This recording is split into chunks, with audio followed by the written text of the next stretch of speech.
And if everyone could make sure you're muted, that would be great. All right. Good evening, everyone. My name is Beverly Chang. I am an endocrinologist at Weill Cornell Medicine and one of the founders of the Tri-State Obesity Society of New York, New Jersey, and Connecticut. Thank you to the speakers, Dr. Jamie Kane and Dr. Doug Lambert, for joining us this evening to talk to us about nutrition in obesity management. I'm just going to give a couple of brief introductions, and then we'll pass it on to them.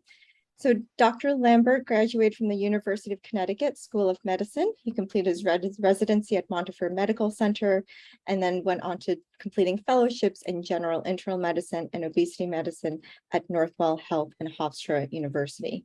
He currently works as a clinical researcher and obesity medicine physician at Northwell and has published research detailing the risk of anion gap metabolic acidosis among patients with metabolic syndrome and normal kidney function. And his research interests continue into studying lifestyle interventions for weight loss and examining the causes and consequences of anion gap metabolic acidosis and metabolic disease.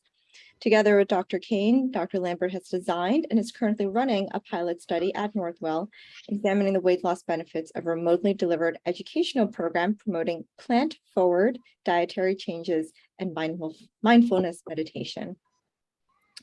Now, Dr. Jamie Kane is the director of Northwell Health Center for Weight Management and assistant professor in the Department of Medicine at Donald and Barbara Zucker School of Medicine at Hofstra. He is the chief of its section of obesity medicine, is board certified in internal medicine, and is a diplomat of the American Board of Obesity Medicine. He received his undergraduate degree from Columbia and doctorate from SUNY Downstate College of Medicine prior to completing his residency training in internal medicine at Yale University. He has previously held faculty positions at Yale and NYU and has created multiple obesity medicine programs. Dr. Kane brings more than 10 years of clinical expertise to the Center for Weight Management in both university and private practice settings, and has long been passionate about chronic disease prevention, strongly believing in individuals and communities with the help of caring trained individuals can make powerful changes critical to overall health and well-being. Thank you to the both of you for your time today. Okay, thank you. Okay, so this talks about weight loss nutrition. I have no disclosures. These are Jamie's. I guess I'll be starting. So thanks, Doug. Yeah, next. This is the map, right? This is from pre-pandemic, and we see the preponderance of obesity in America. The numbers are anywhere from stagnant to getting worse all the time. I don't really need to explain to this crowd the seriousness of obesity and its consequences across every aspect of life. But we kind of want to get at here what we can do about it, right?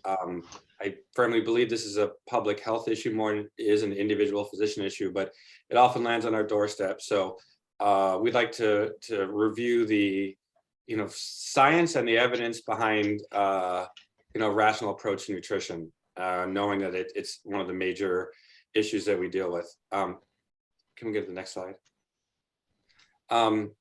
Right, so for years and years and years, and I think overall the bias in primary care in the general public is, this is basically an issue of physics, right? So if you follow Newtonian mechanics, Newtonian thermodynamics, we can't create mass out of the blue, so we're eating excess calories. So if you eat less and exercise more, it should work, and it does. If you can get people to do that, and it does for a while, and then we see that the recidivism for people losing weight tends to be 97 to 99% within 3 years. So how should we think about this differently than just plain calories? Next. A way that I learned about this when I was training way back was thinking about humans as like a well-evolved machine. Think about like a polar bear in the desert. So the polar bear in the desert, the polar bear in its natural settings, right? A polar bear has really fluffy white fur that hides it from its prey, blends with the snow, provides warmth. It then has a very thick, tarry, black skin underneath that retains heat and absorbs heat from the sun. So we can survive tremendous winters and does not actually even need to hibernate, right? And thrives as one of the most magnificent predators on the planet. Next slide, please. And I gave away the punchline already, but the where we are as humans now is kind of like the polar bear in the desert, right? This really well-designed machine. Now in the desert, the thick white fur is too much, and it no longer can hide from its prey. The black tarry skin will retain all of the excess heat, and there's no water, right? So this same animal is going to wither away and die a very painful and hot death. We as humans are evolved to be able to search for food and to deal with transient moments of food scarcity. And so we have more mechanisms in place to allow us to retain our weight rather than take it off. Next slide. And probably the most telling time and when obesity really started to spike came in the 1970s. And basically, if you look at someone in 1970 versus 2008, right, the amount of calories produced by our food system in America was 2,168 calories, and it upped over 20% in the subsequent 30 plus years. And you know, to say capitalism is all bad would be an exaggeration, but to say that capitalism is a major driving force of obesity, I don't think is, because the incentive for the people overproducing is to sell it to us. And we as humans have a lot of touch points that they can get to if you think about the polar bear in the desert. Next slide. So what are some other things that we look at that might be related? Insulin resistance seems to be a requirement when it comes to obesity, as is oxidative stress and inflammation. And showing signs in smaller animal models and then indirectly in humans, we know that that excess insulin is a requirement for obesity, and that inflammation is a requirement as well. And we know the mechanisms of some of insulin resistance is oxidative stress, as is kind of cellular aging that makes us more predisposed over time. And then we also know that without certain bacteria, it's much harder to develop obesity, and that people with obesity tend to have fewer numbers of gut microbes and less diversity of gut microbes and more characteristic microbes associated with inflammation and insulin resistance. So these are areas that we like to tackle. Knowing that that insulin resistance is such a major issue, and that high insulin is required for obesity, some people have thought, well, maybe we can just attack it simply by looking at macronutrients, and that'll fix everything, right? So if carbohydrates spike insulin transiently, then not eating carbohydrates will be one of the solutions. But as I'm going to demonstrate in this quick slide before handing it over to Dr. Lambert, what happens when we eat certain foods are different, both in terms of calories and in terms of macronutrients, right? So I give the example of 100 calories of Coca-Cola versus 100 calories of chicken, grilled chicken, versus 100 calories of black beans, right? They all have different macronutrients, but even within the macronutrients, different things are happening, right? In the setting of Coca-Cola, we have all of the calories coming from high fructose corn syrup, pretty much. And with that, we get no satiety effect in the stomach because the liquid passes straight through. We end up with a massive spike of glucose, and we have some degree of insulin resistance caused by the unstable bond and the fructose that we know can be problematic for the liver in terms of insulin sensitivity. The grilled chicken seems like a stopgap in the middle, right? So we have not enough in 100 calories to cause any stretch effect in the stomach, and it'll be relatively rapidly metabolized, but there will be a little bit more of a thermic effect of food. There will be a little bit more of satiety at the back end because of the protein associated with the chicken. But when you go further down, there's not much else going on positively. And if anything else, you can show signs of insulin resistance and dysbiosis in the setting of eating something like grilled chicken. And then something like a black bean, right? So people get caught up in the notion of carbohydrates versus not carbohydrates. 75% of the calories of a black bean are carbohydrates. 77% of those are actually undigestible. They're in the form of prebiotics or fiber or resistant starch. What that means is that they actually will pass through largely undigested to your distal gut, where gut microbes will then ferment them. Only at most 10% of those calories are going to be absorbed. So the calories we take in are different for each of these, but it's even more complicated because the black beans are so bulky, they have a stretch effect in the stomach, which will allow us to take in fewer calories later on. And within 15 or 20 minutes, they have a much higher thermic effect of food than does even the chicken. They then, because of the tightly wound fiber, they then pull other calories with them, ends up in your toilet. And then the biggest bang for your buck is down the road when you get these short chain fatty acids produced by your gut microbes, which directly and indirectly reduce appetite, improve insulin sensitivity, and so forth, such that eating 100 calories of black beans is worth negative several hundred calories. So the idea here is that just looking at macronutrients, right? I mean, there's a lot of carbohydrates in them, and in the Coca-Cola, and they have very different responses. Or just looking at calories don't really seem to make much sense. And so for the long term, we're going to discuss some of the science behind and the research behind different approaches to eating, looking at different types of foods, but also kind of when you eat and so forth. And Doug, I think this is my last slide, and I'll pass it on to you here. Oh, wait, Okay. sorry. One last thing, if I could just a reminder, obesity is a chronic disease, and our field of obesity medicine concerns itself more than just weight loss. So if we're just interested in weight loss at 2 weeks or 4 weeks or 12 weeks, I think we're missing the boat.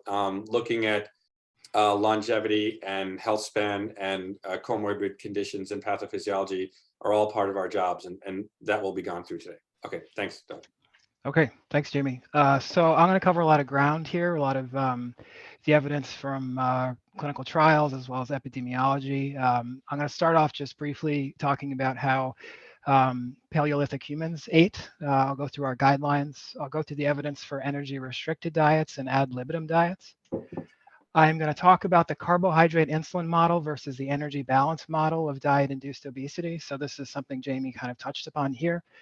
Within that discussion, I'll talk about fats versus carbohydrates, glycemic index, and finally, the role of processed food in obesity. I'll touch upon intermittent fasting briefly, and if I have time, I'll close out with the discussion of branched chain amino acids and what we know from research about how they affect metabolic health.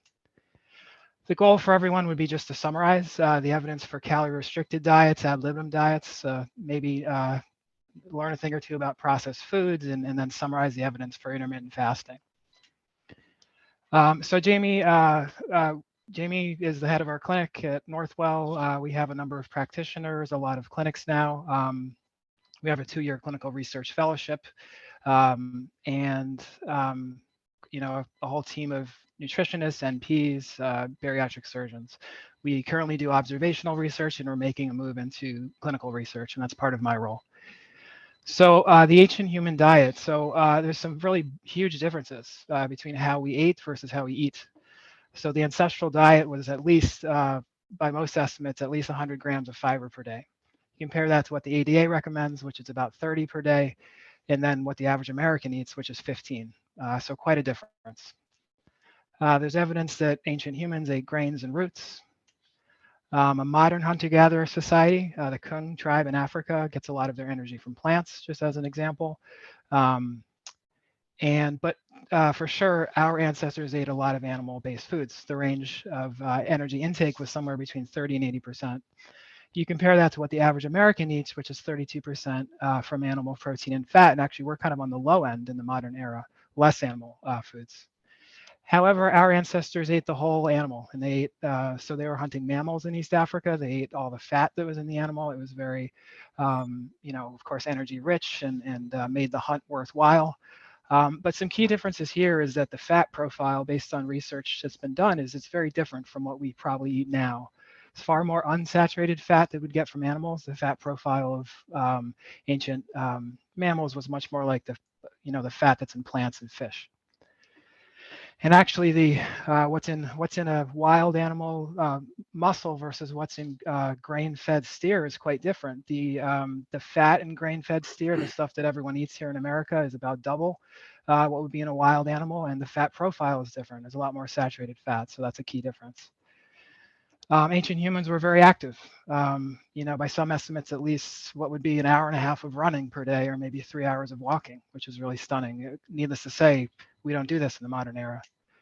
So there's some pretty major differences between how we lived and how we live now. So, much more whole foods, much more fiber, unsaturated fat, and in order to consume animals, we had to engage in intense exercise. So when we think about what's the appropriate diet for humans, we have to keep this in mind.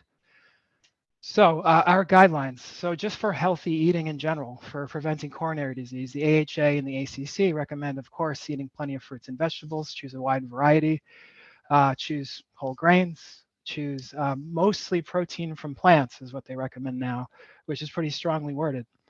Fish and seafood twice per week, and if meat and poultry are desired, choose lean cuts, avoid processed meats. Now for weight loss, the OMA recommends a caloric or says that you can do a caloric deficit. You can use an open-ended approach where you just improve diet quality. You can consider providing food for weight loss, which is difficult to do in practice. Our last clinical practice guideline for obesity management from 2016 said basically the same thing. You either reduce energy intake or you improve the composition of the diet. So these are your two options. And I'm going to go through first energy restricted diets, what we know from studies briefly. So the pounds lost study from 2009, this was a randomized controlled trial, a 750 kilocalorie deficit, 4 diets with differing macronutrient composition, high versus low fat, high versus low protein, different carbohydrate content. And what it showed was equivalent weight loss at 6, 12, and 24 months. The calorie study essentially showed the same thing. It was 25% energy restricted, very carefully controlled. Meals were provided for 6 months. One diet was high glycemic index, low fat. The other was low glycemic index, high protein. Weight loss was equivalent at 6 and 12 months. A number of researchers in Australia did several studies that basically came to the same conclusion. Macronutrient composition does not matter. However, there are some studies that show that this might not be the whole truth. This was a study from 2006 that was energy restricted, but it compared low glycemic index to high glycemic index. And the low glycemic index diets actually caused more weight loss. However, the high protein diet, low glycemic index, had worse cholesterol results. So the bottom line is when you reduce energy, when you prescribe energy restriction, macronutrient composition is not important. However, food quality, so whether it's processed or the glycemic index, may be important. And that's something I'm going to return to. So I'm going to talk about ad libitum traditional low-fat diets. And the classic example is the Ornish diet, which was a lacto-ovo-vegetarian diet. So low-fat dairy, egg whites, bread, pasta was part of it, but it was very low-fat. And low-fat diets work. This was a very carefully controlled study from 1999 done out of Denmark. And it had 2 low-fat diets. Ad libitum, food was provided, and again, very carefully controlled. And you can see the weight loss. It's really stunning.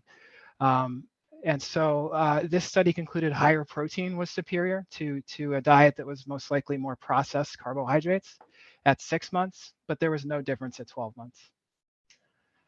And in fact, there have been meta-analyses. This one was from 2013. There have been a lot of low-fat studies at this point. And this meta-analysis concluded that there's really no significant difference in weight or waist circumference following a high-protein diet in the context of low-fat diets. So protein content may not matter. So the bottom line with ad libitum low-fat diets is they work if the patient's adherent or if the food is provided. Fat is energy dense. It doesn't satiate you, and so you have more calorie intake with more fat. And also, interestingly, high protein may not matter as much as we thought it did over the long term. So I'm going to talk about ad libitum Mediterranean and DASH diet.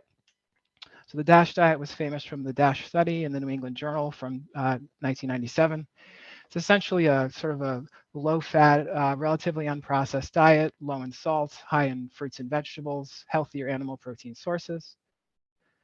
However, a meta-analysis has actually showed that the DASH diet at 4 to 6 months leads to very, very modest weight loss, just a couple of pounds. However, Lawrence Apple did a follow-up study examining the DASH plus either energy restriction or exercise, and this actually showed very good weight loss, 7% at 6 months. Now, the Mediterranean diet, which is famous from Ansel Keys's 7 countries study, this is a moderate fat diet. So it's rich in unsaturated fats, low in saturated fat. And the cardiovascular benefits of the Mediterranean diet are really not, are very widely appreciated. However, research has shown that ad libitum Mediterranean diet does not lead to weight loss. However, of course, energy restricted Mediterranean diet plus or minus physical activity does lead to weight loss. So the bottom line, very modest weight loss with DASH, and the Mediterranean diet does require additional restriction or intensive physical activity to really achieve weight loss. Okay, so I'm going to move on to talk about low-fat vegan diets, also known as whole food plant-based. And to sort of frame the conversation about vegan diets, it's really important to examine some epidemiology to sort of understand the rationale. Like why would someone explore this idea? And I'm going to start with some epidemiology from Okinawa, Japan, which is one of the blue zones. It's a very healthy society. After World War II, the cohort of people who lived in Okinawa had extraordinarily good health. They were very thin, they had very low rates of disease, and it was a very plant-based diet. The staple food was actually a sweet potato. They ate a lot of native fruits and vegetables, a small amount of fish. They ate tofu. And if you look at the composition here, I apologize that the text is very small, but I'll just point out that the carbohydrate content of the traditional Okinawan diet was 85%, 9% protein, 6% fat. So incredibly high carbohydrate, especially when you compare it to what modern people in modern Japan eat, as well as compared to the DASH or the Mediterranean. And these are the health statistics for this. So Okinawa is represented in the black bars here, and the US is in the gray bars. And here you see rates of coronary heart disease, colon cancer, prostate, and breast cancer were about 1/10 to 1/5 of the rates that were in the US. The 2 bars on the left side there, the gray bars, that's actually about half the actual height of those bars. So that's the US, and black is Okinawa, Japan, and that's coronary heart disease. And these types of findings are reflected in studies from Europe, as well as studies from the US. You have this gradient where as you go more animal-based, you have a progressive increase in body mass index and cardiovascular disease risk factors. This is a graph from the EPIC study out of Europe. And you can see that, on the x-axis is age groups. So regardless of the age, there is still this gradient. You have at the bottom vegans, in the middle flexitarians, at the top you have meat eaters. So there's really something very consistent here. And another study from the US, the INTERMAP study, showed that higher BMI was associated mainly with animal protein and total fat, whereas lower BMI was associated with fiber and total carbohydrates. And this was a very interesting study that looked at the US regionally, and these findings were consistent across regions. So that's kind of the rationale for studying vegan diets. And so I'm going to go through some of the studies. So back in the 90s, Dean Ornish did a very amazing study where it was a comprehensive lifestyle change, but it was a low-fat vegetarian diet. And patients in the vegetarian diet arm had very good weight loss, as well as coronary artery plaque regression. John McDougall did some uncontrolled studies in the 90s where he would have people stay inpatient and eat high carbohydrate diets with no added oil, and there was very good fat loss from it. And in the modern time, it's really Neil Barnard, Gabrielle Turner-McGreevy, and Hannah Kaliova who are looking at ad libitum vegan diets. And they do very intensive interventions. So for 8 weeks, people are counseled 1 hour a week. They're taught about how to cook. They learn about nutrition. And Barnard's early studies show that low-fat vegan diets were superior to the American Heart Association diet, as well as to the ADA diet, both in terms of weight loss, cholesterol improvement, and glycemic control. Turner McGreevy did a study in 2015 that tried to sort of recapitulate what's shown in that epidemiology. So looking at vegan versus these other styles of eating, and these were low-fat diets. And at 6 months, the vegans had lost about 8%, the flexitarians and the omnivorous group had lost only about 3%. Some more recent studies by Kaliova and Barnhart showed numerous other beneficial effects: decreased lipids in muscle, decreased lipids in liver, improved insulin resistance. And Barnhart compared the Mediterranean diet to a low-fat vegan diet. And it's really, this is a very stunning graph showing. So this was a randomized crossover study where each group followed the Mediterranean diet or the vegan diet and then had a washout period and then crossed over and did the other diet. The vegan diet's represented by the green bars here, the Mediterranean by the red bars. And you can really see the notable difference between these two diets. When they were on vegan, they were losing weight. On Mediterranean, they were at a standstill. So I'm going to talk briefly about ad libitum ketogenic diet. So in the early 2000s, there were a number of landmark studies examining the ketogenic diet versus sort of a traditional energy-restricted low-fat diet. And the weight loss and the health outcomes really were quite impressive at 6 months, and they were superior to the low-fat diet. However, as the studies went on, as they reported on 12-month data, there was really no difference between the diets. I'm going to skip this one, actually. But Gardner did the A to Z study, and this was a more intensive trial that compared Atkins to Zone to Ornish and the Learn diet. And at 12 months, the Atkins was actually superior by a small amount. However, at this point, we have about 18, 20 years of ketogenic studies, and there's a very nice review by the National Lipid Association. And one of the issues comparing low carb, high fat diets to other diets is that the definition of ketogenic versus Atkins versus low carb is kind of not that consistent across studies. So that's certainly one limitation. But what's really clear is that over the long term, 12 plus months, there's really not a big advantage, really any advantage to the ketogenic diet versus other diets.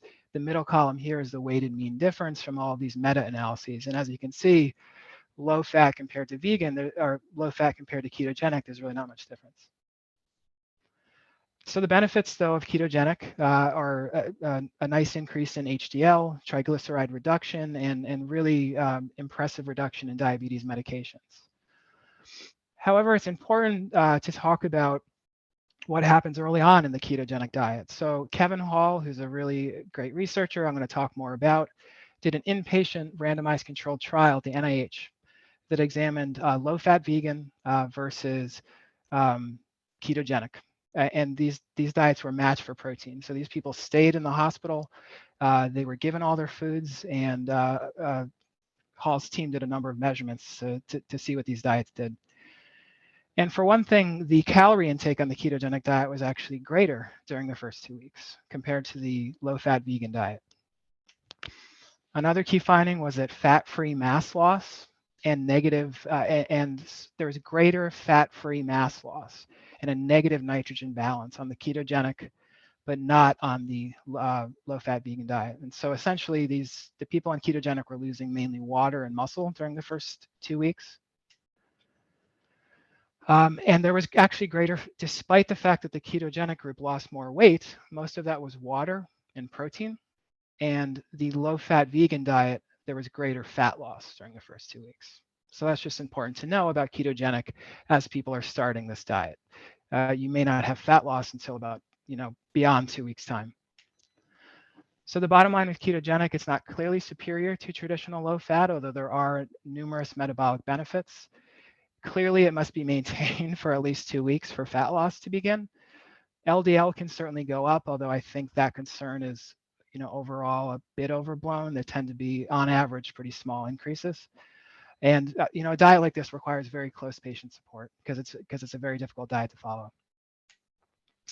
So conclusions about ad libitum diets. So in the absence of exercise and energy restriction, effective ad libitum diets over long periods include the traditional low-fat diet and the DASH and Mediterranean if they have exercise or energy restriction. However, for greater than 5% weight loss, really the two diets that are most consistent are whole food, low-fat vegan diets or ketogenic diets. So we've sort of gone through a lot of evidence, and I'm now going to shift gears and talk about two theoretical models of diet-induced obesity. So it's not the macronutrients. There's a number of diets that work. Sort of what's going on here, like how did the obesity epidemic happen, and what are the primary causes? These are some of the things Jamie went over. So this is a lot of text, but the carbohydrate insulin model of obesity essentially posits that high insulin levels from carbohydrates, especially processed carbohydrates, are really a big driver of the obesity epidemic. It's surmised that they lead to preferential fat storage, impaired lipolysis, reduced energy expenditure, and greater hunger. So all of these things driven by insulin. And this model favors a low carbohydrate ketogenic approach to weight loss. And one of the key researchers for this model is David Ludwig. Now, the energy balance model of obesity essentially says that it's really the environment that's caused these disruptions to food quality and to access, and that people in the modern world are driven to get excess calories from nutrient poor, high energy density foods, essentially junk foods. These foods then change our biology, which then changes our eating behavior and our activity. And the key researcher for this model is Kevin Hall. There is common ground between these two models. Both models agree that obesity is caused and compounded by complex hormonal and biochemical changes in the body, especially in the interactions between the gastrointestinal system and the brain. And these changes drive eating behavior. And both models certainly agree that ultra-processed carbohydrates are a problem. However, there is some disagreement. The main thing is that the centrality of carbohydrates in the obesity epidemic. The carbohydrate insulin model emphasizes this, the EBM does not. There's also some disagreement about whether there is actually an advantage from following a high fat versus a low fat diet in terms of metabolism. So let's go into this just a little bit. Let's talk about fats versus carbohydrates and what we know about whether one is advantageous over the other. So Kevin Hall did a study where people were following a low-fat diet and were transitioned to an isocaloric ketogenic diet. So same calories, low fat to ketogenic. And what this study showed is that as they transitioned to ketogenic, they lost water and they lost a little bit of muscle. However, there was a very, very small increase in energy expenditure, which is the output side of the equation, so burning energy. A slight increase during the first 10 days that averaged about 90 to 150 kilocalories. So there was a small advantage during the early time. However, Hall then did a meta-analysis examining the totality of studies, controlled feeding studies with isocaloric substitution of fat and carbohydrates. And his meta-analysis actually showed that there was greater energy expenditure and fat loss with a low-fat diet. So there is also plenty of evidence that goes against carbohydrates and insulin as a major cause of obesity. There's an awful lot of epidemiology that goes against that. There's plenty of controlled feeding studies in animals and humans that go against it. And there's lots of diet intervention studies. So for example, low-fat vegan diets are high in carbohydrate, very high, but they lead to very good weight loss. So then what other factors may be behind the obesity epidemic? What else may be the missing variable here that makes the difference between a weight-losing diet and a non-weight losing diet? So first I'll talk about glycemic index. So glycemic index is of course the glucose excursion in the blood compared to the standard, which is a serving of essentially glucose. And this was a meta-analysis that looked at glycemic index and weight loss. It looked at trials of 3 months or greater in duration. It included energy restricted and non-energy restricted diets. And there was a low glycemic index did have a modest benefit to weight loss, but it was less than 2 kilograms. And the effect was present only when glycemic index was reduced by greater than 20 points. And this was a study very nicely controlled where 4 energy restricted diets, high versus low carbohydrate, low versus high glycemic index. And very importantly, this study matched for protein and fiber content between the diets.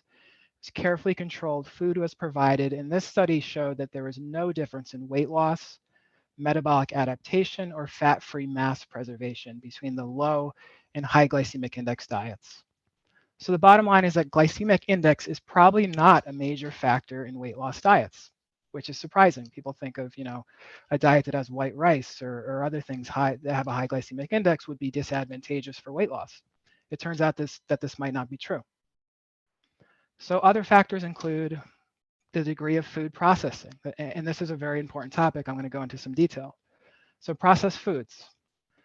So there is the NOVA classification of food processing that was devised by researchers in Brazil at the University of Sao Paulo. And the Food and Agricultural Organization of the UN did a really comprehensive report on the epidemiology of ultra-processed foods and health outcomes. And this is very much worth reading. I encourage everyone to take a look at this report. And so the NOVA group, the first group, group 1, is essentially whole foods, unprocessed, minimally processed. Group 2 is processed culinary ingredients, so oil, sugar, butter, things like that. Group 3, you might say, is semi-processed, things that are preserved, salted, cured, simple cheeses. And group 4 is really the bad one, ultra-processed foods. This is where multiple ingredients are added, fiber is removed, protein is removed, and there's really little resemblance to the original food when you're looking at ultra-processed foods. You really have no idea what it came from, essentially. And so the FAO report, what it showed is that actually when you control for calorie intake, macronutrients, physical activity, greater consumption of ultra-processed foods is associated, of course, with greater sugar intake, saturated fat intake, fiber deficiency, and a number of vitamin deficiencies. In addition, associated with greater obesity, hyperlipidemia, hypertension, metabolic syndrome, cardiovascular disease, IBS, asthma, frailty, depression, cancer, and mortality.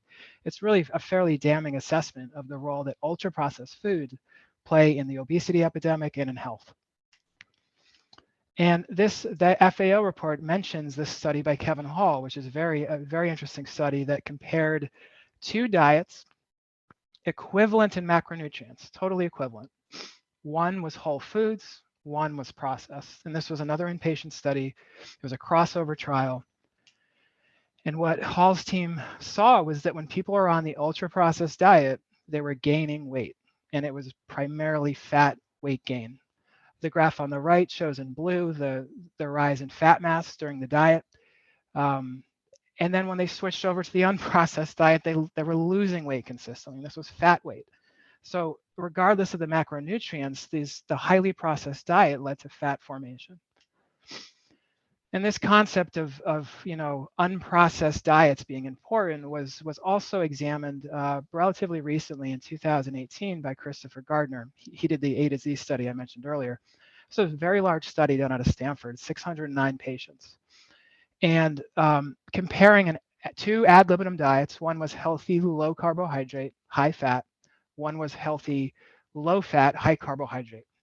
Now, Gardner's team encouraged everyone to cook and, importantly, to abstain from processed foods, to cook and to abstain from processed foods. And at 6 and 12 months, the weight loss was equivalent between these 2 groups, about 6%, which is pretty good. And importantly, there was no effect modification by insulin resistance status. So there's this notion that if you have high insulin levels or you're more insulin resistant, that following a low carb diet, a high fat diet, is better for weight loss. And this was a very large study that used a very specific marker of insulin resistance status, and there was no difference. People with insulin resistance did just as well on the low fat diet as they did on the sort of high fat, low carb diet. And this is a study from this year, 2022. Again, showing that diet quality matters. So patients were randomized 25% energy restriction to a low quality diet or a high quality diet. The low quality diet had higher saturated fat, fructose, more processed foods. The higher quality diet had more monounsaturated fatty acids, more fiber, more plant protein, and low in fructose. And at 12 weeks, 2% greater weight loss. Same energy restriction, but 2% greater weight loss at 12 weeks with the high quality diet. So there's clearly a benefit to eating whole foods. This is shown in the epidemiology. This is shown in the research studies. Whole foods provide satiety, fiber, micronutrients. They're naturally low in sugar. The fats are generally more healthy. And there's the absence of harmful additives that you see with ultra-processed foods. So not all calories are equal, clearly. So I'm going to briefly touch upon intermittent fasting. So this is an interesting topic. There's been a lot of research. This is a nice review article for those interested. Krista Verity is one of the leading researchers examining intermittent fasting. It's an open access review, so you can get it very easily. And the 3 types of intermittent fasting are alternate day fasting, where you eat as much as you want one day. The following day, you reduce your calories to about 500 calories, and then you repeat that. The 5 and 2 fasting is eating as much as you want 5 days a week. 2 days, you're eating a low-calorie diet, so 3, 4, 500 calories. Time-restricted eating is just reducing your eating window to a narrower time frame each day, so reducing it down to 6 or 8 hours or even less. And the key points from the research on intermittent fasting are that it does appear very feasible and effective in the short term. However, it's important to note that there's no additional metabolic benefit to intermittent fasting when it's compared to caloric restriction. It's possible that the studies have been underpowered, but any difference is likely to be clinically insignificant. The advantage of intermittent fasting is it's simple to follow compared to caloric restriction. There's really no tracking. And the weight loss benefits. So for alternate day fasting in 5 and 2, the weight loss from studies is about 4 to 8% over 12 to 52 weeks. For time-restricted eating, the studies have been limited to shorter studies, and it's about 3 to 4% weight loss over 12 weeks.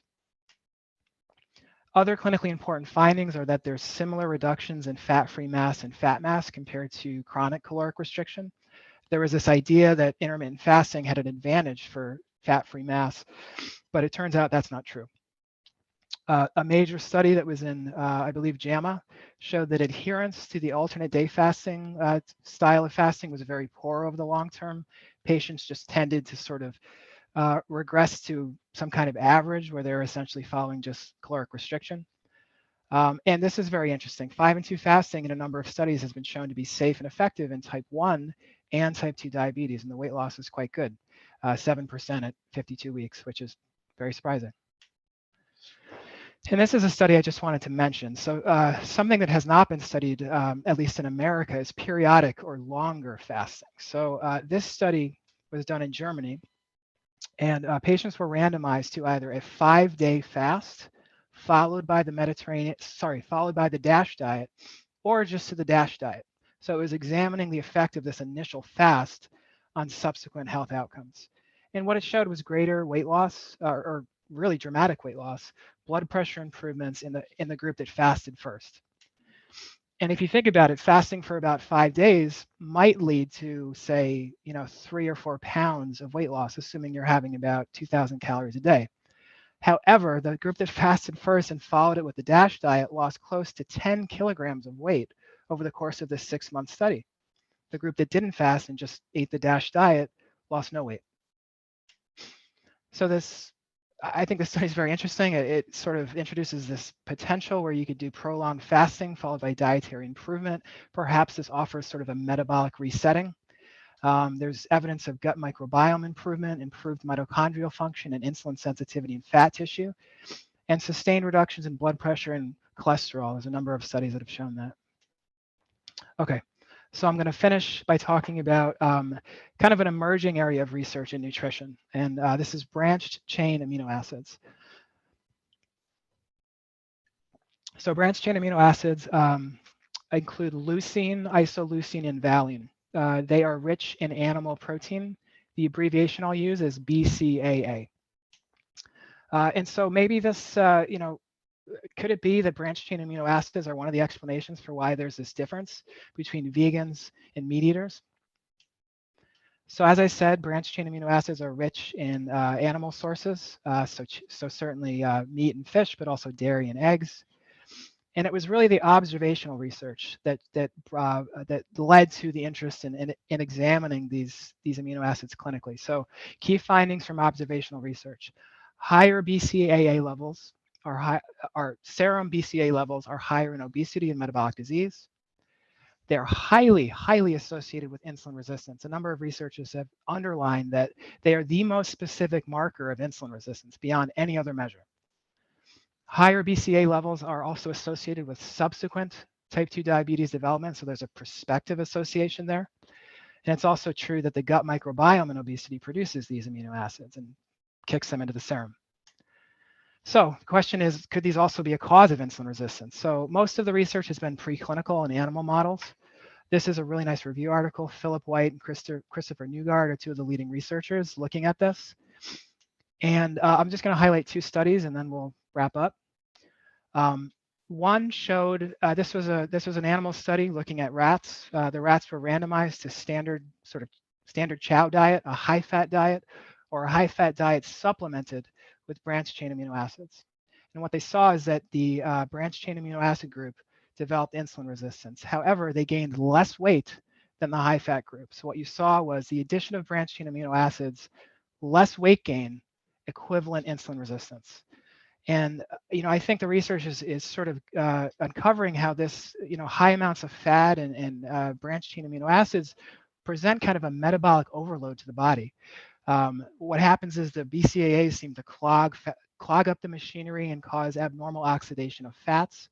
These fats accumulate in tissue and muscle, liver, and fat, driving insulin resistance. So it's really sort of an overload of nutrients that don't go together.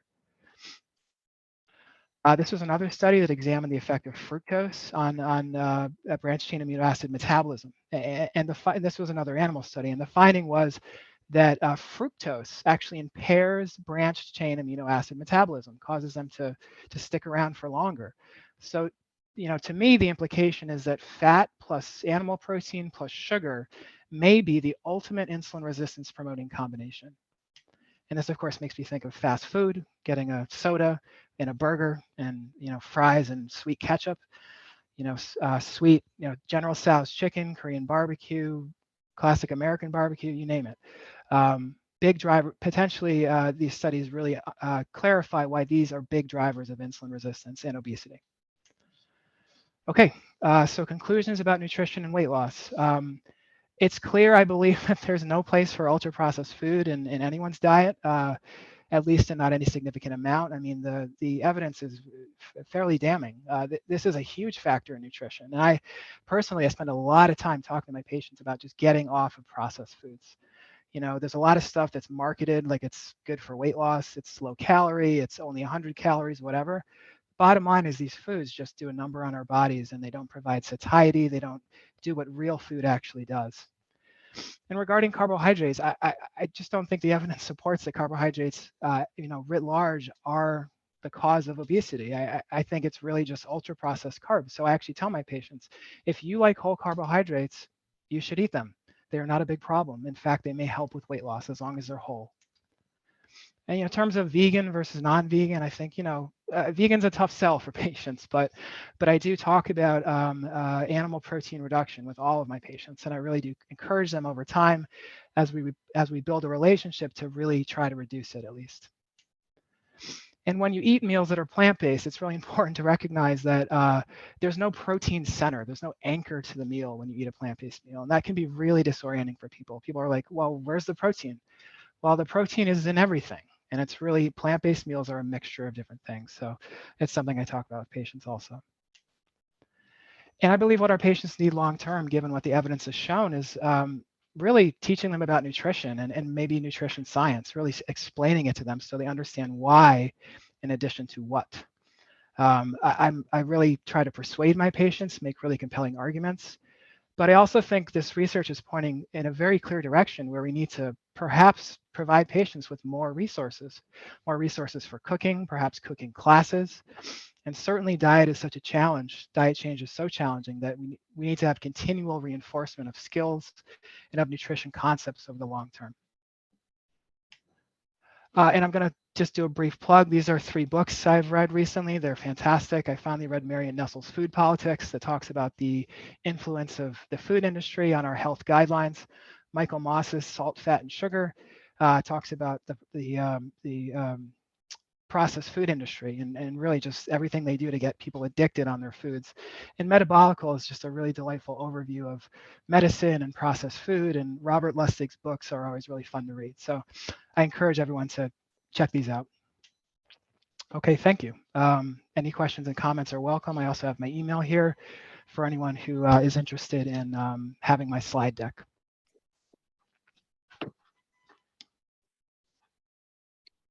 That was a very ambitious hour and excellently done, Doug.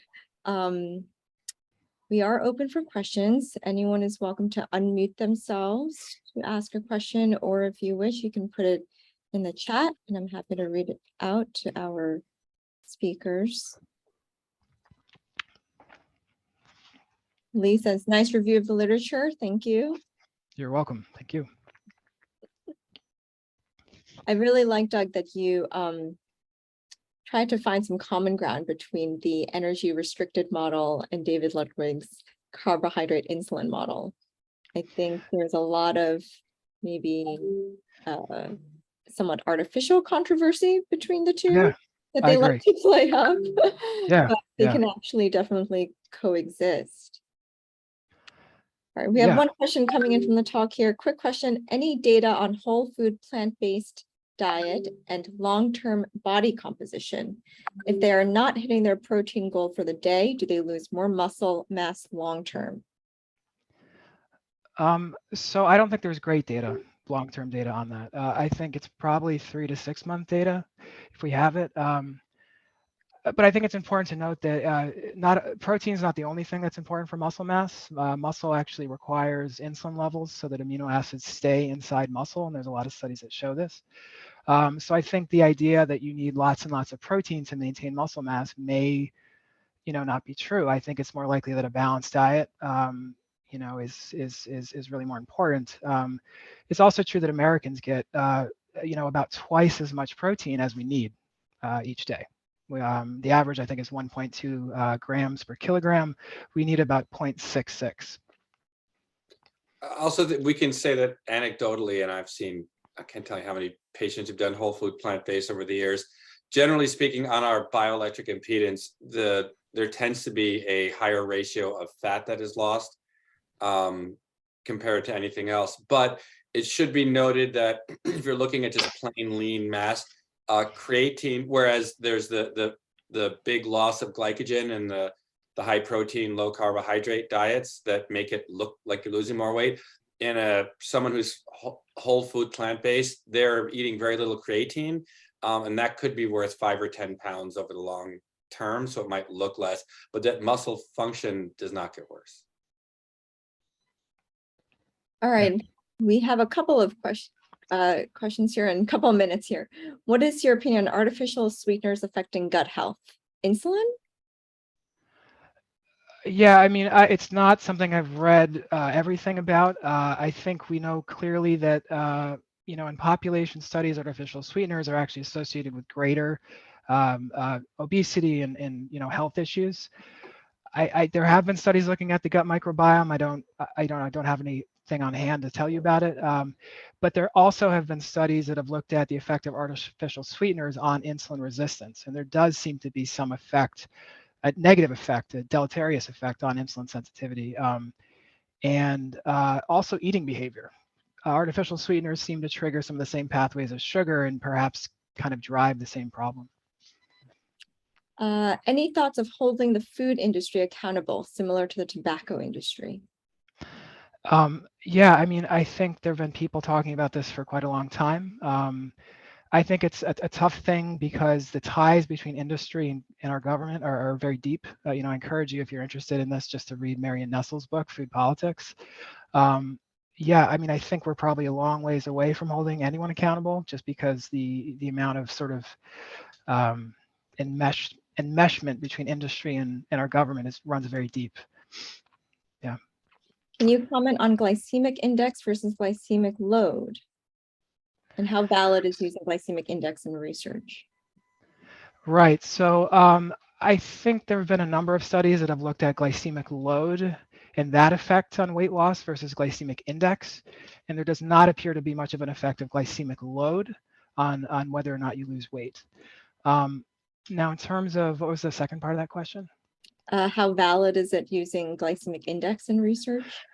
Not valid very much at all. And that may be part of the reason why it's hard to sort of see whether it has an effect. I mean, you can lower glycemic index in a number of ways. You can increase fat, you can increase protein, you can reduce processed foods, you can increase fiber. So when you reduce glycemic index, you're doing potentially a lot of different things. So, it's hard to say.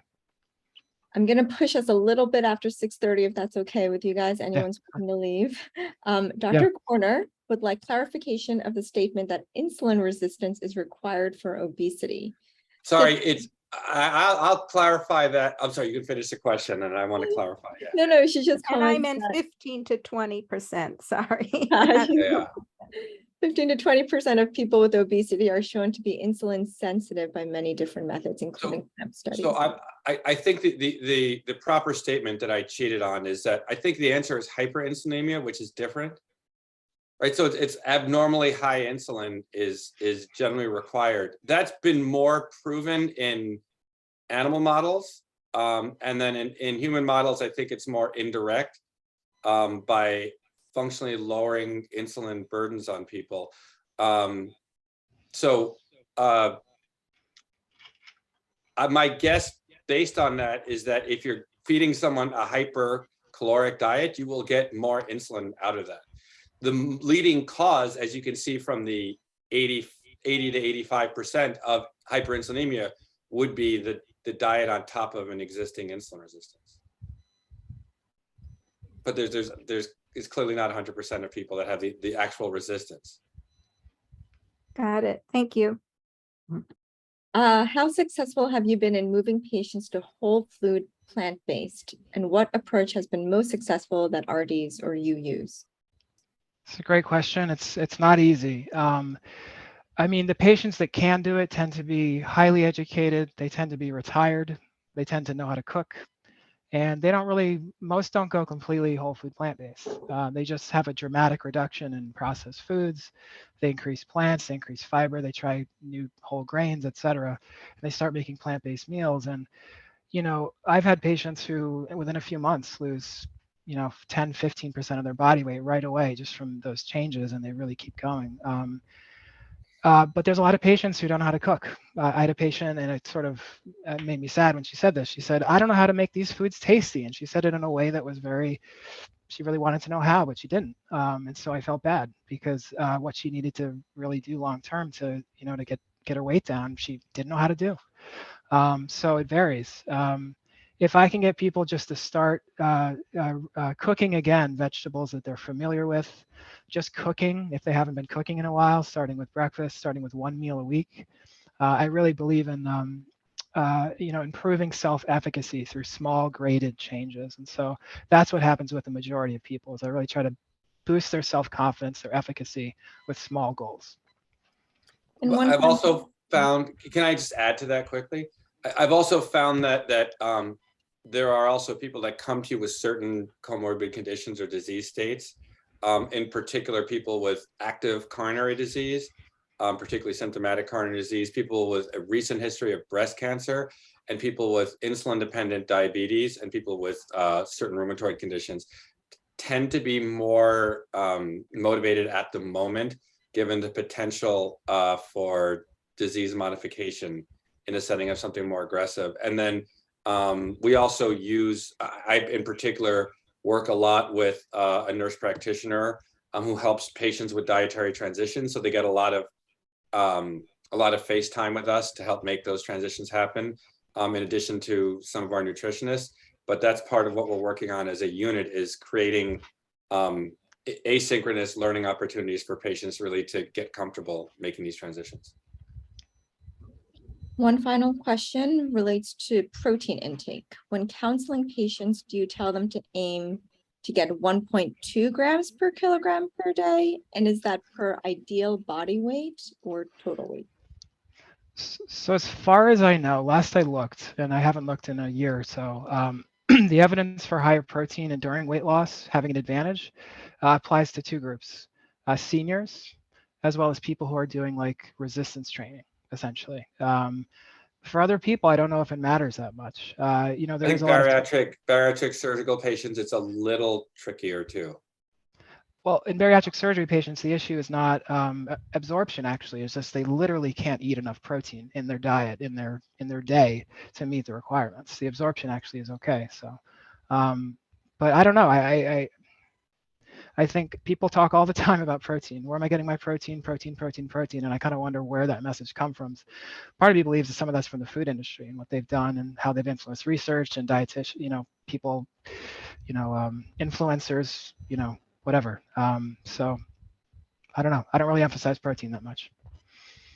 So the American College of Sports Medicine. I mean, unfortunately right now the recommendations are more strongly adhered to than they are explored as to what their origins are, and it's people often have a hard time explaining where they make their recommendations. And for the crowd that follows whole food plant-based diets, and particularly in the athletic world, the recommendations can get obscene. If you lift weights in your plant-based, you need 1.5 grams per kilogram, and it gets pretty unwieldy in terms of being able to manage that without massive supplements, which then load you with BCAAs. So it gets a little scary. I think for the regular person, it is per ideal body weight. That is what the USDA recommendations are. Excellent. Well, thank you everyone for your time. This was an amazing talk. The recording will be up on our website, tristateobesitysociety.org, in a few days. Please go to our website too to look at the next webinars that we'll be hosting. Next month, I believe November 15, we'll be doing a talk on pharmacotherapy. So please join us. Thank you, everyone. Thank you. Bye-bye.